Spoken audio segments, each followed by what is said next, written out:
Tapi pernah gak sih kalian benar-benar mikirin timun? Yuk, what's up Planter? Ketemu lagi sama aku, Jipa. Setiap hari kita mungkin ketemu benda ini, buat lalapan, acar, ataupun infused water. tapi pernah gak sih kalian benar-benar mikirin timun? Kita dari dulu debat, ini buah atau sayur? Secara botani, dia jelas buah, tapi secara kuliner kita sepakat dia sayur. Apapun sebutannya, bonteng di Sunda, kiori di Jepang, satu hal yang pasti, tanaman ini adalah sebuah mahakarya rekayasa alam. Jadi teman-teman semua, percaya atau tidak, tanaman sederhana ini memulai perjalanannya dari kaki pegunungan Himalaya di India. Dari sana dia menjelajah dunia, jadi favorit di Tiongkok, Mediterania, dan pada akhirnya sampai di kebun kita. Untuk pembahasan ini, aku pakai referensi utama dari buku Sukses dari Budidaya Mentimun oleh Atma Enris yang bisa kalian baca secara gratis di Ipusnas. Nah, jadi apa rahasia mentimun? Kenapa dia bisa begitu sukses dari kaki gunung Himalaya sampai ke seluruh dunia? Rahasianya ada di desain tubuhnya. Buah timun itu isinya 95% sampai 96% adalah air. Untuk bisa menghasilkan pabrik air ini, dia punya kelemahan yang harus kita pahami. Pertama, akarnya. Timun punya akar tunggang, tapi dia lebih mengandalkan akar serabut yang menyebar dangkal. Inilah kenapa kalau kita tanam di polybag, pastikan tinggi polybagnya itu cukup.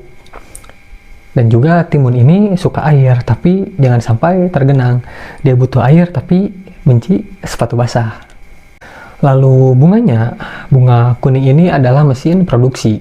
Setelah diserbuki serangga, hanya dalam 5-10 hari dia akan berubah jadi buah yang siap kita petik. Nah, kalau teman-teman semuanya mau coba tanam timun, gampang banget. Dia bisa tumbuh di dataran rendah sampai 1000 mdpl. Kita bisa tanam langsung bijinya, tapi risikonya besar.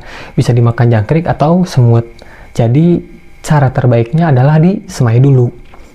Karena benih pabrikan itu kering banget, kadar airnya cuma sekitar 10%. Jadi kita perlu bangunkan dia dengan cara direndam atau diperam. Kuncinya itu, benih itu butuh air untuk berkecambah, bukan tanah. Nah, setelah 10 hari sampai 15 hari atau saat dia punya sekitar 2-3 daun sejati, dia siap pindah tanam. Beri jarak tanam yang ideal sekitar 60 cm x 50 cm agar sirkulasi udaranya bagus dan kita gampang rawatnya. Dan ini bagian terbaiknya. Varietas kayak Bandana F1 yang aku tanam, dia super pinjah. Panen pertama bisa dimulai cuma sekitar 30 hari sampai 35 hari setelah tanam. Nah, dan untuk tips waktu panen, yaitu selalu panen di pagi hari sebelum jam 9. Kenapa? Karena di jam itu tanaman lagi penuh air setelah istirahat semalam, jadi kadar airnya maksimal. Hasilnya bobot timun yang kita panen lebih berat, ketika dimakan lebih renyah, dan daya simpannya jauh lebih lama daripada kita melakukan panen ketika siang hari ataupun sore hari. Jadi guys, timun bukan cuma lalapan, dia punya asam malonat yang bantu menekan gula jadi lemak.